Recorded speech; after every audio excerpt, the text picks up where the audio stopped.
This is the proper level. So what the fuck am I even doing? I just don't fucking know right now. Pretty frustrating, honestly. I'm gonna try out this trade.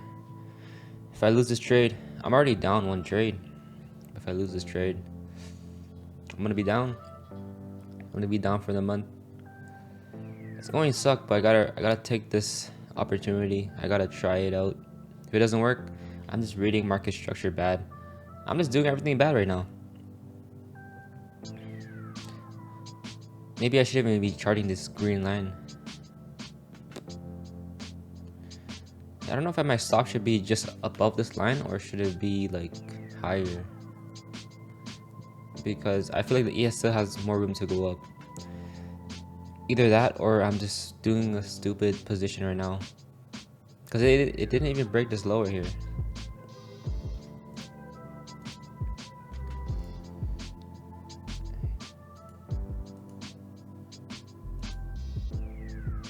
Yeah, I think I lost here.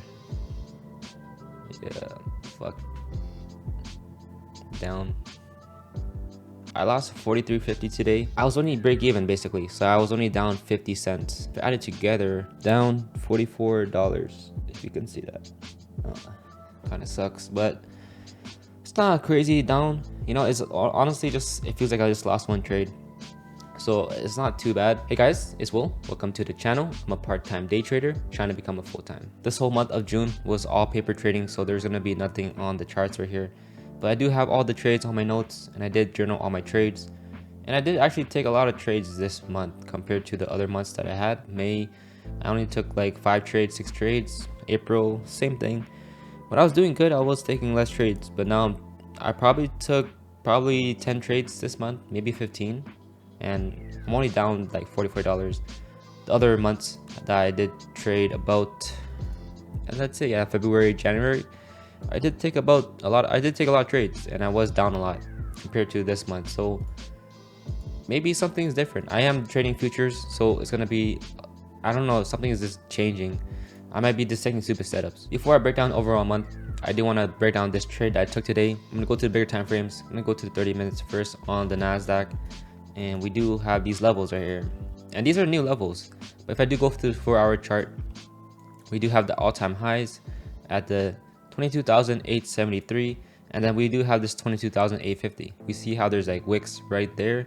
I do zoom in closer, there's like multiple wicks right at the 22,850. And then if I do go to the 2-minute time frames, go all the way back to the previous day or like 15 minutes, we do see reactions at the 22,850. So that's why I had that level right there. All-time highs at 22,873, and I do have this small level right here as well, the 22,800, and that's where it was wicking down. It had support, and it did support the market today. Going to the 2 minutes, I did try shorting this level. I tried shorting this level when it didn't even break that level. We still are in a bullish market, but I am shorting when things are not breaking down yet, and that's the reason why I lost today. But the ES was showing me something a little bit different. Going to the 4 hours, and this 62.45 level is pretty big. Is it really big? Who knows? But it was rejecting right here, rejecting right here, rejected, or hold it right there, rejected, and then rejected right there. That was the last rejection, and it was a pretty major rejection. So when I do go to this time frame right here, it was rejected right here. It was holding, still holding, and then later when I fell down, I was trying to play the retest off that level. The only reason why this is supposed to make sense is because it's supposed to give me a proper retest. So when I go to the 2-minute time frames, and then it breaks down, and then it doesn't really give me a retest, right? You don't really see a proper retest. It's not really going close to the level. So if I did have my stop, I would have, or I should have put it right here. Like let's say I entered right here, my stop should be right above this level right here, and then I target wherever 2 to 1s, 3 to 1s. But the thing is, I got my target right here. You see my trade right here? That's some random entry that I took. I took this position because I did start to chart the previous day's highs, which is this green dotted line right here. I do also could chart the previous day's lows, but if I do zoom out a bit, the previous day's lows is like all the way down here. That means if I'm not charting the previous day's lows, that means the market is pretty bullish. We are in a strong market, so does it even make sense for me to even short the market if we aren't breaking that level? But that's the reason why I haven't been charting it yet, because it's just too overextended, and I know that it's just unlikely to go there, so I'm not even charting it in the first place. When I go to the 2-minute time frames for both of the charts, basically what I saw was that I did get this break. I didn't really like this retest right here. It was like a bit too aggressive and early. The market did hold this Nasdaq level over here, so that could be a possible reason why I shouldn't short the market. But since I started putting this green line right here, which is the previous day's highs, when it was breaking down, I know that it can be weak. And then when I saw the Nasdaq slide up to this level right here, and it was starting to reject this previous day's highs on the Nasdaq, I was thinking I can just play a short off that level and still have my stop on the ES, which is basically where I got the entry. I think it was about this area right here where I entered, and I put my stop just above the level, which was right here. I think this is a different entry, or this is my second attempt. It was working slowly, but in the end, the market was just strong, and it was falling right here. It was starting to work, but then it wicked back up, and I just lost the trade. But anyways, the main reason why I lost is because I'm not following market structure. I'm just taking this random level on the previous day's highs. Although the previous day's highs make sense and it has an influence in the market, but if it's not aligning with a structure level, then it's not always going to be a good level. You see how it's like dancing around here all day, and I decided to short that level. If I go to the 30-minute time frames, we can see that I am trying to take random levels here. Honestly, I'm making this video and I sound so dumb right now. It's like I'm taking this trade and I'm explaining it to you guys, and I know it doesn't even make sense. The trade, it's not really clear, but I just took the trade. Why did I take the trade? That's the question I gotta ask myself. I took the trade because I thought it was a valid trade and I want to make money, and maybe I want it to be up for the month, so I just tried to take a trade. It could be that reason, but also it could be the reason because I did futures. When I'm doing futures, I can manage my risk more, and I know my profit target now. I know my stop loss. I know exactly how much I'm losing. Changing from futures to just changing what I'm just doing recently, I'm just trying to take random levels when it doesn't really make sense. It's because I do have to give it the proper level. This right here, this is not a proper level. This is not a proper level. Well, a proper level is, it's right here. That's the proper level. This is the proper level. This is the proper level. So what the fuck am I even doing? I just don't fucking know right now. Pretty frustrating, honestly. You know, if I actually took the trade and I put my stop loss right there, like let's say I took it right here, which was a better confirmation right here, and this was also a better confirmation right here, I could have put my stop right there. I'm still risking like 4 points, but I'm giving it the proper risk, and I can still target it 2-to-1. Like this would have been 2-to-1 right there. I would have been happy. This right here, let's say I got it in this candle, and then I put my stop loss right at the, let's say above this level, and I target at 2-to-1. 2-to-1, boom, right there. 2-to-1. That's the proper level of the market I'm giving it. I'm not giving it this random level, and I do still believe that this could be the breakdown of this level. It can go all the way down here, and I can target a higher amount, but I'm not going to do that, obviously. And right now, it's just like, it doesn't make sense for me to just take this random level. I'm not giving it the space it needs. I'm not giving it the proper valid level. And then when the Nasdaq happens, I did take a second entry. I was telling myself this trade is still working because this red candle is still breaking down the market and is still rejecting this level. But I did not give it the space that it needed. I did not give it the valid risk right there. I got in, I started seeing it reject this previous day highs, which was the green line right there. The Nasdaq right was going to be rejecting this line right there, and that's why I got the entry. I didn't give it the space. I'm just giving it the previous day's highs, but it doesn't match with a strong level that I have in the market or that I marked out. I just get wicked out and I lose. But then at the end of the day, it's still working because it's still valid. The trade is still valid, but my entry is just random. I'm just not being patient enough. I'm just taking stupid trades. Now I know my risk reward. Now I know my actual risk. So I'm just taking the shot because I'm more comfortable with the loss, because I know that if I do win, my risk reward is better. But if I'm just thinking like that, I'm just thinking about the money. I'm not thinking about the process of my trading. I'm not thinking about the charts properly. I am moving to my live trading on like tomorrow, which is going to be basically the next month, which is going to be July.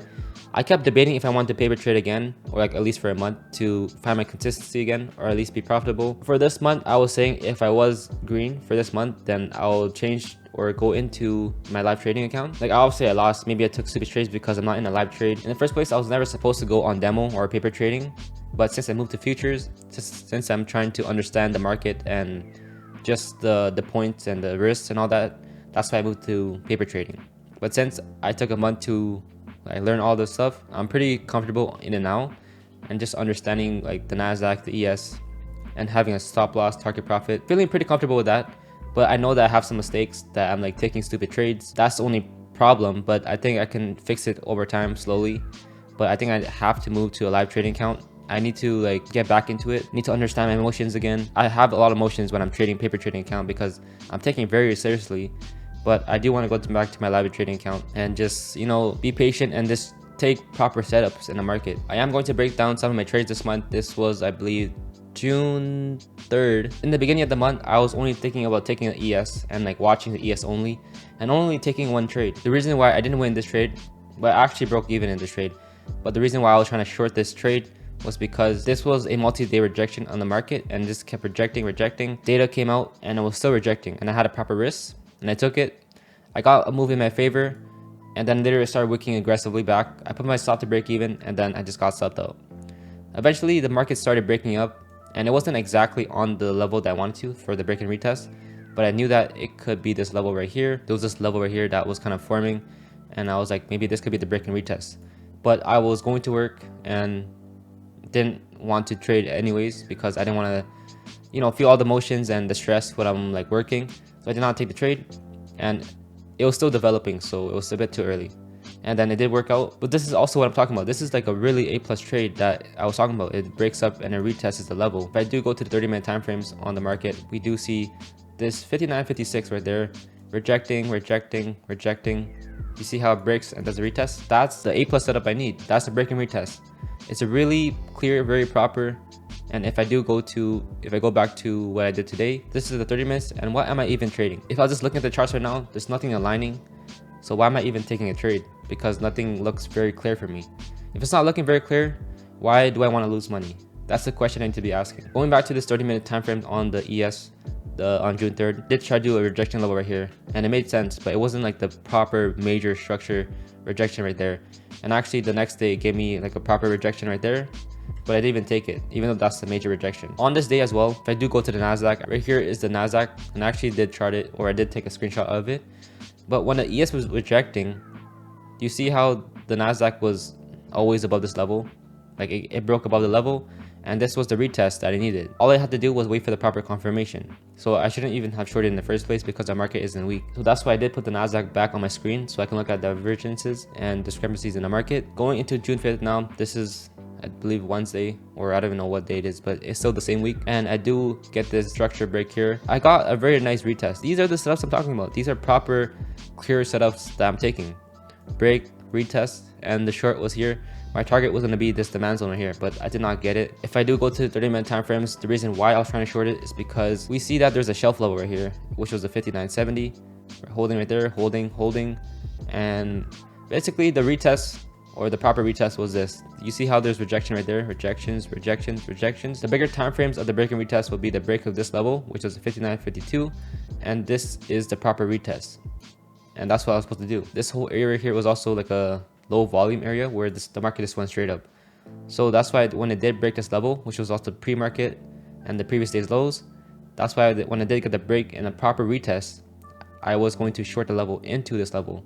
But since it was too close, and since that we're in a bullish market, that's why the market just got bought back up right here. Or if I did respect the level more, maybe the level is probably this wicker high right here, which was the level that it did get wicked off of, and it doesn't align with this level right here. But if I did sell out right there, then it wouldn't be a 2-to-1, so maybe I shouldn't have even taken the trade at all because it wasn't a proper 2-to-1. If I didn't want to short that level, then I could have played a long off this level, and then once it did get back above this level and have a retest right here, then I could have taken the long right there and get a pretty good risk to reward. This is my risk, I believe, and then this is my reward. So it could have got a 2-to-1, 3-to-1 here. This is June 7th. This is Friday now. This was a major supply level on the ES, and it was finally breaking up and retesting level. You see how clear the break is? It breaks up above and it's slowly retesting the level. This is like probably a really A+ setup for me, and that's why I did take it. I did take it a little bit early because I didn't know if this wick high might just bring up the market, so I did take it early.